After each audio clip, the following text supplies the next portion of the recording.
Welcome to Culture Vulture. This week, we step into the refined yet radical world of Jane Austen. Her work, far from being simply romantic escapism, offers sharp observations of society and gender politics. Austen's legacy looms large over our listings, with three outstanding productions: Jane Austen, Rise of a Genius, Wright's Pride and Prejudice, and a thoughtful BBC 4 adaptation of Sense and Sensibility. These aren't just stories about courtship, they're critiques of class, power, and human frailty. Through their wit and restraint, they give voice to social tensions that still resonate. Selections and reviews are by Pat Harrington, and original music on our video is by Tim Bragg. Glowing star highlights: Jane Austen, Rise of a Genius, BBC 2, Monday 9 p.m. Pride and Prejudice, 2005, BBC 2, Monday 10 p.m. Sense and Sensibility, BBC 4, Wednesday from 10 p.m. Saturday, the 24th of May. Mon Oncle, 1958, Talking Pictures, 3 p.m. Jacques Tati's Mon Oncle is a masterclass in visual storytelling. Monsieur Hewlett, with his pipe and awkward gait, finds himself adrift in a hypermodern house full of absurd gadgets. The film gently mocks the soullessness of consumerism while celebrating the warmth of traditional life. What makes Tati's work so enduring is his patience. Scenes unfold with the rhythm of real life, no quick cuts, no explanatory dialogue. He trusts the audience to find humor in the mundane, and that trust pays off. Though set in a comedic register, the critique of post-war modernization is clear. The contrast between Hewlett's charmingly disordered neighborhood and the antiseptic home of his sister's family is striking. There's affection here, but also a wistful note: what do we lose in the march of progress? Doctor Who, Wishworld, BBC 1, 6:15 p.m. In this week's Doctor Who, the crew are thrown into a surreal world shaped entirely by wishes. At first enchanting, the realm soon reveals its darker underbelly, as unchecked desires bring unintended consequences. This episode sees the Doctor confronting not just external threats but their own doubts.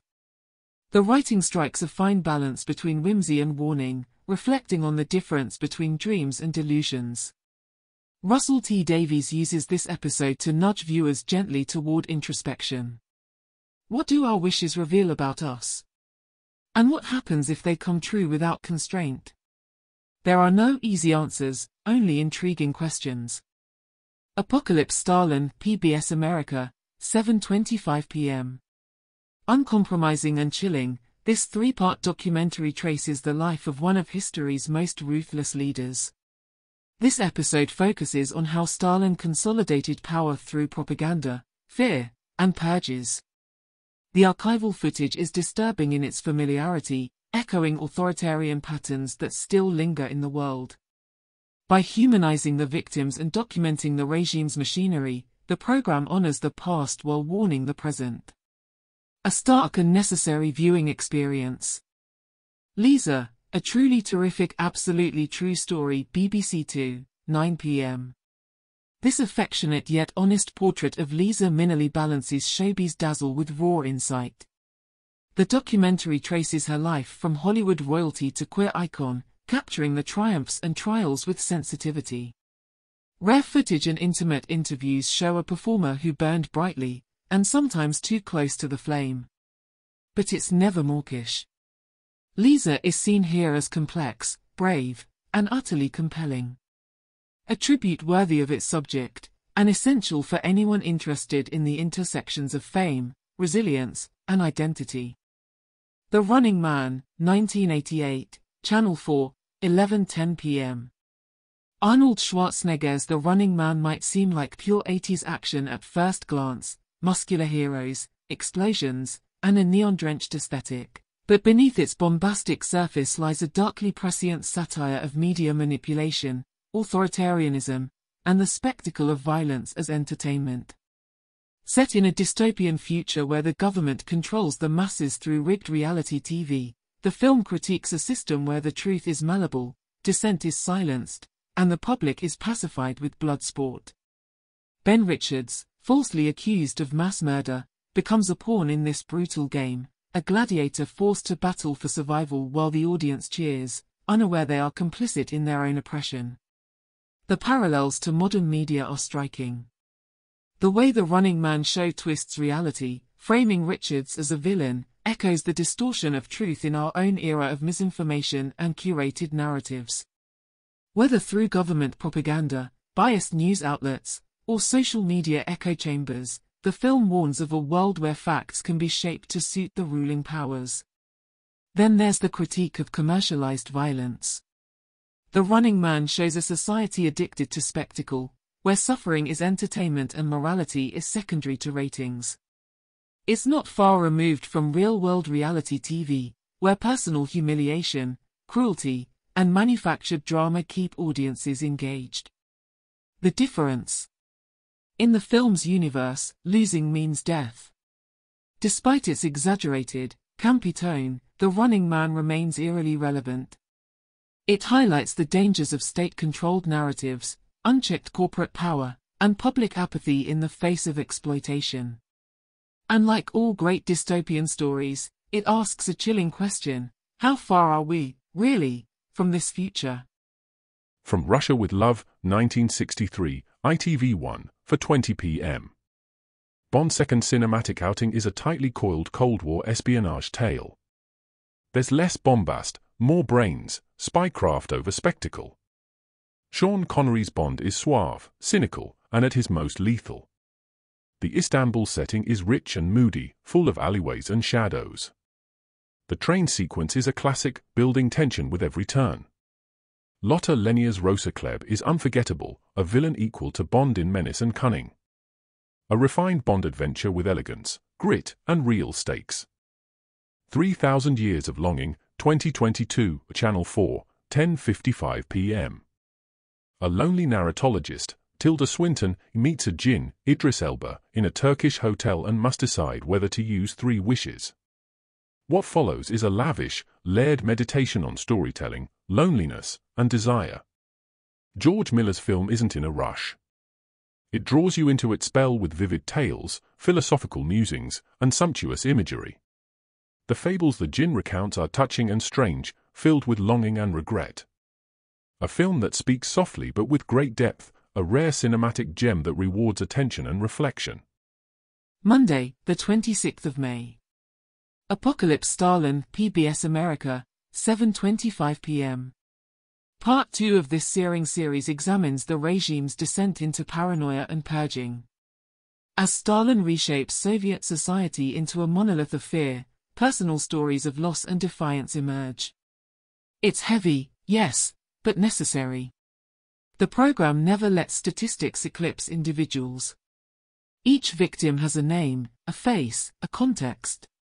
An unflinching examination of how ideology corrodes and consumes. Watch with care. Jane Austen, Rise of a Genius, BBC 2, 9 p.m. This documentary upends the tea and bonnet stereotype. Austen is revealed as a social critic, a feminist voice in corseted disguise. Her sharpness is celebrated, not softened. Dramatizations are effective but never overused. Experts speak to Austen's literary courage, writing women as thinkers, challengers, creators. An absorbing, nuanced tribute that refreshes and reclaims Austen's radical legacy. Pride and Prejudice, 2005, BBC 2, 10 p.m. Joe Wright's Pride and Prejudice, 2005, breathes new life into Austen's classic, capturing both its sweeping romance and sharp social critique. Keira Knightley's Elizabeth Bennet is fiery and independent, challenging the rigid expectations placed upon women in Regency England. Matthew McFadden's Darcy, with his brooding intensity and hesitant vulnerability, embodies the struggle between personal pride and societal pressure. Beyond the love story, the film highlights the suffocating constraints of class and gender. Elizabeth's refusal to marry for security rather than love is a radical act in a world where women's futures are dictated by wealth and status. Charlotte Lucas's pragmatic decision to wed the insufferable Mr. Collins serves as a stark contrast, an unsettling reminder of the limited choices available to women. The Bennet family's precarious financial situation underscores the brutal reality of inheritance laws that left daughters dependent on advantageous marriages. The cinematography amplifies these themes, with sweeping shots of grand estates juxtaposed against the modest Bennet home, reinforcing the divide between privilege and struggle. The candlelit interiors and misty landscapes evoke a sense of longing, not just romantic, but for freedom, dignity, and self-determination. Wright's adaptation doesn't just retell Austen's story, it makes it resonate anew. The tension between tradition and change, duty and desire, remains as relevant today as it was in Austen's time. This is a Pride and Prejudice that pulses with life, reminding us that love is not just about attraction, but about defiance, choice, and the courage to demand more. Tuesday, the 27th of May.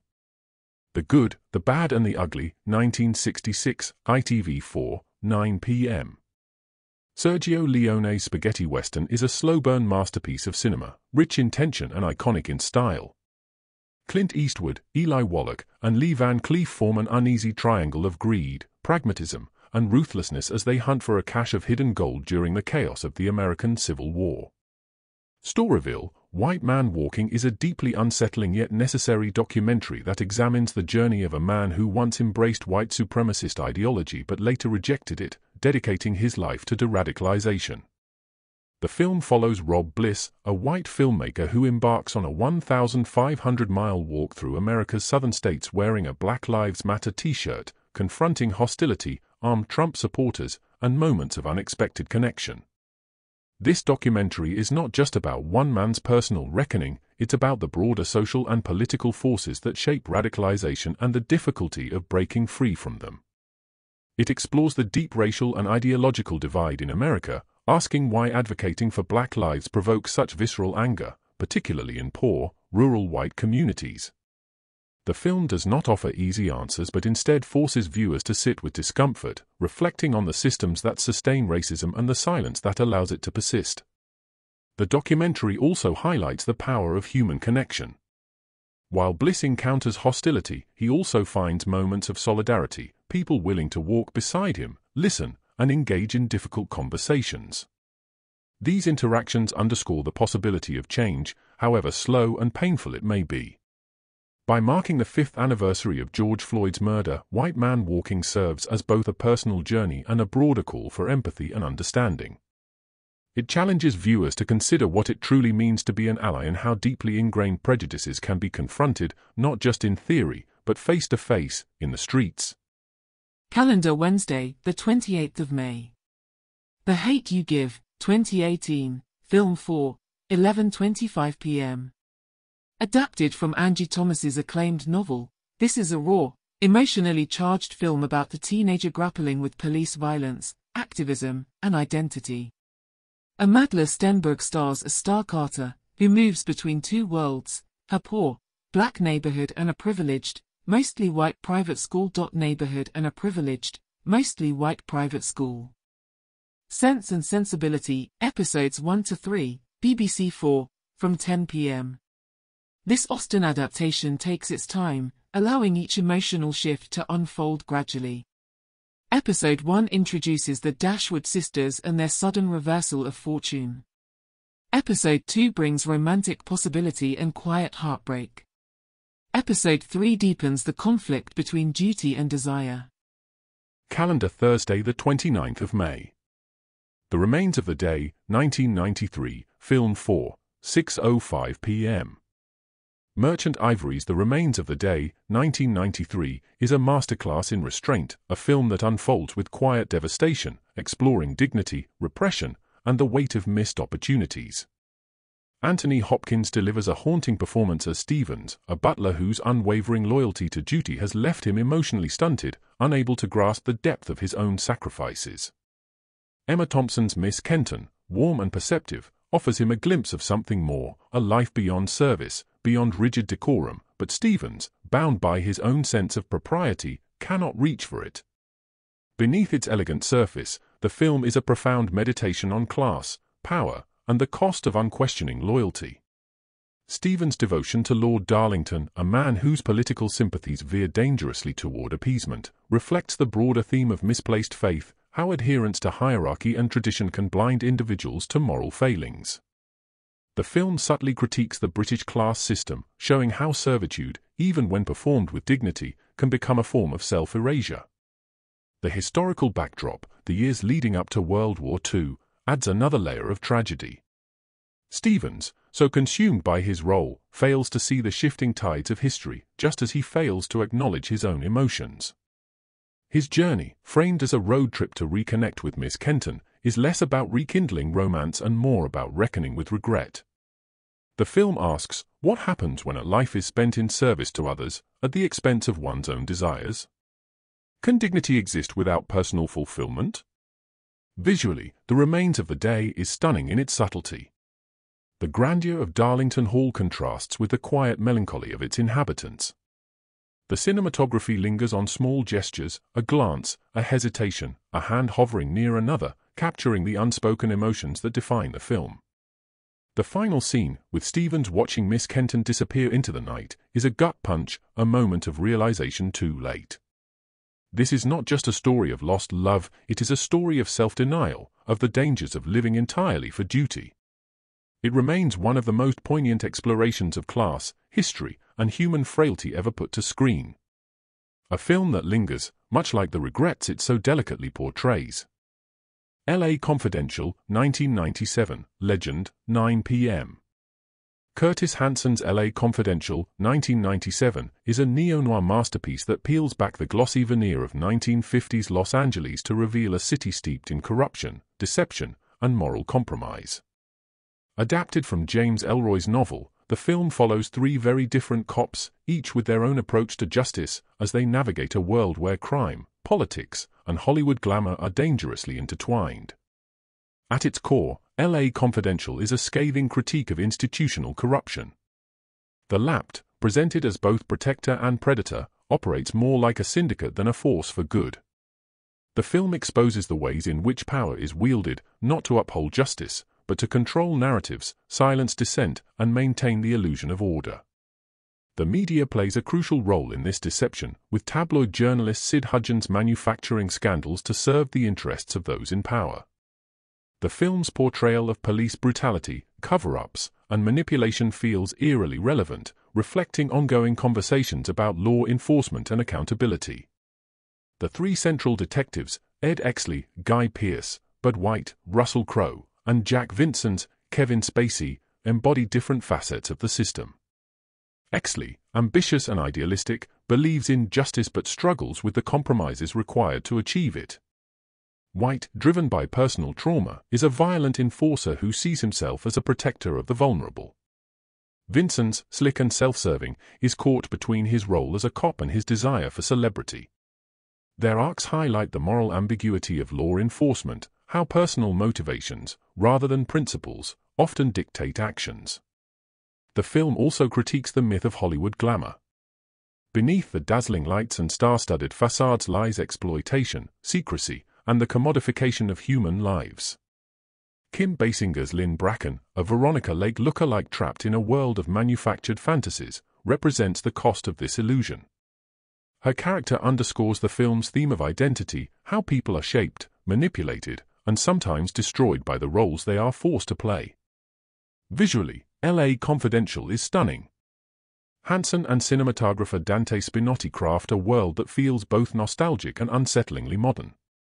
The film's rich color palette, sharp contrasts, and meticulous framing evoke classic noir while maintaining a contemporary edge. The violence is brutal but never gratuitous, serving as a stark reminder of the consequences of unchecked power. L.A. Confidential is a meditation on truth, power, and the cost of integrity in a world built on deception. Its themes remain as relevant today as they were in the 1950s.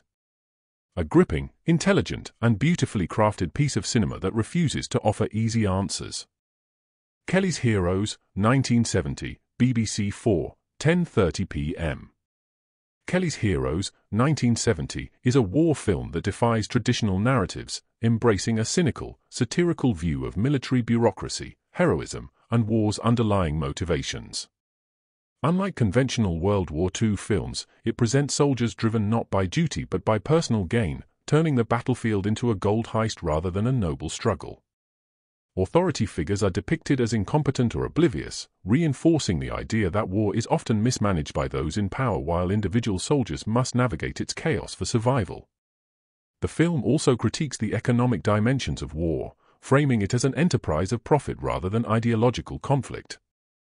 Oddball, played by Donald Sutherland, embodies the countercultural spirit of the late 1960s, rejecting traditional military discipline in favor of a free-spirited, almost hippie-like philosophy that contrasts with standard war film protagonists. By presenting combat as absurd and greed-driven, Kelly's Heroes dismantles wartime heroism, portraying war not as a patriotic duty but as an opportunistic, often farcical endeavor. Beneath its comedic surface lies a sharp critique of warfare's futility, making it one of the most subversive films in the genre. Friday, the 30th of May. Fire Island, 2022, Channel 4, 12:10 a.m. Andrew On's Fire Island, 2022, is a vibrant, unapologetically queer reimagining of Pride and Prejudice, set against the backdrop of the legendary Fire Island Pines. It's a film that blends sharp social commentary with heartfelt romance, capturing both the joy and complexity of modern queer life. Fire Island is a story about friendship, love, and the unspoken hierarchies within the LGBTQ+ community. Joel Kim Booster's Noah, a witty and self-assured protagonist, takes on the Elizabeth Bennet role, navigating class divisions, romantic entanglements, and the pressures of queer social spaces. Bowen Yang's Howie, more reserved and yearning for connection, mirrors Jane Bennet, while Conrad Rickamora's Will, initially aloof and guarded, embodies the Darcy archetype. Their relationships unfold within the intoxicating chaos of Fire Island's party scene, where status, attraction, and self-worth are constantly negotiated. The film doesn't shy away from exploring the intersection of class and privilege within queer spaces. Fire Island, long a haven for gay men, is also a place where wealth and exclusivity shapes social dynamics. The tension between Noah's working-class background and the affluence of Will and his friends echoes Austen's critique of rigid class structures. The film asks, who gets to belong? Who is deemed desirable? And how do these unspoken rules affect the way queer people see themselves and each other? Beyond its social themes, Fire Island is a celebration. It revels in the freedom of chosen family, the thrill of summer romance, and the power of community. The humor is sharp, the chemistry electric, and the emotional beats deeply resonant. It's a film that understands the importance of representation, not just in its diverse cast, but in its refusal to put pain over happiness. The film is stunning, capturing the sun-soaked beauty of Fire Island while contrasting its idyllic setting with moments of vulnerability and introspection. The soundtrack pulses with energy, mirroring the highs and lows of the characters' journeys. And at its heart, Fire Island remains true to Austen's themes: love, self-discovery, and the courage to challenge societal expectations. This is more than just a rom-com, it's a statement. A film that embraces the messiness, beauty, and complexity of life while reminding us that, sometimes, love is found in the most unexpected places. Smart, funny, and full of heart, Fire Island is a modern classic in its own right. Shadow in the Cloud, 2020, BBC One, 12:30 a.m. Shadow in the Cloud, 2020, is a genre-bending thrill ride that fuses World War II aerial combat with supernatural horror, feminist themes, and pulpy action. Chloe Grace Moretz delivers a fierce performance as Maud Garrett, a flight officer carrying a top-secret package aboard a B-17 bomber. As she battles sexism from the all-male crew, she soon faces an even greater threat, a monstrous gremlin lurking on the aircraft. The film's feminist undercurrent is unmistakable. Garrett's struggle for respect mirrors the historical reality of women in male-dominated fields, particularly in wartime. The crew's dismissive attitude toward her reflects ingrained misogyny, making her fight for survival not just against the creature but against systemic prejudice. Her resilience and tactical brilliance challenge the notion that heroism is reserved for men, reinforcing the film's subversive edge. Beyond its feminist themes, Shadow in the Cloud critiques wartime propaganda and the glorification of military heroism.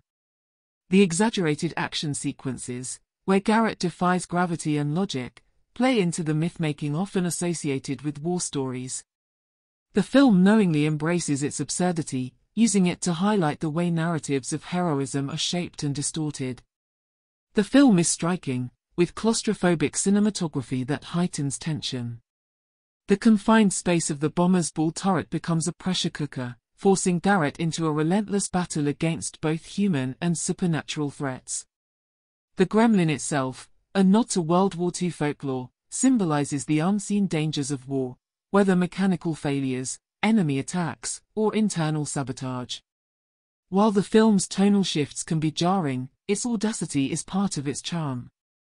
It refuses to be boxed into a single genre, blending horror, action, and feminist commentary into a chaotic but compelling spectacle. Shadow in the Cloud is bold, bonkers, and undeniably entertaining, a film that takes risks and revels in its own madness. ND finally, streaming choices. Surviving the Tunisia beach attack, Prime Video, from Sunday the 25th of May. This documentary offers a deeply personal and harrowing account of the 2015 Tunisia beach massacre, where a lone gunman killed 38 people, including 30 British tourists. Told through the voices of survivors, it reconstructs the attack moment by moment, exploring the fight-or-flight responses that saved lives and the extraordinary acts of courage in the face of terror. Beyond its immediate tragedy, the documentary examines the long-term psychological impact of such violence. Survivors reflect on grief, trauma, and the struggle to rebuild their lives, highlighting the resilience of the human spirit. It also raises broader ethical and political questions about terrorism, security failures, and the responsibility of governments in protecting citizens abroad. The attack, linked to Islamic extremism, underscores the ongoing global challenge of radicalization and the devastating consequences of ideological violence. The documentary does not just recount events, it forces viewers to confront the fragility of safety, the unpredictability of terror, and the ways in which societies respond to such atrocities. It is a vital piece of storytelling that honors the victims while prompting reflection on the world's ongoing battle against extremism. Department Q, in Netflix, from Thursday the 29th of May. This Danish crime series, based on Jussi Adler-Olsen's best-selling novels, delves into the dark underbelly of Nordic noir, blending psychological depth with slow-burning intrigue. The story follows Carl Mrck, a brilliant but emotionally scarred detective, assigned to a cold case unit after a traumatic incident leaves his partner paralyzed and another officer dead. Department Q is an exploration of guilt, redemption, and the institutional failures within law enforcement. Mrck's exile to the basement of the police department reflects the way bureaucracies often sideline those who challenge the system. His relentless pursuit of justice, despite personal demons, speaks to the moral complexities of policing, how trauma, corruption, and political pressures shape investigations.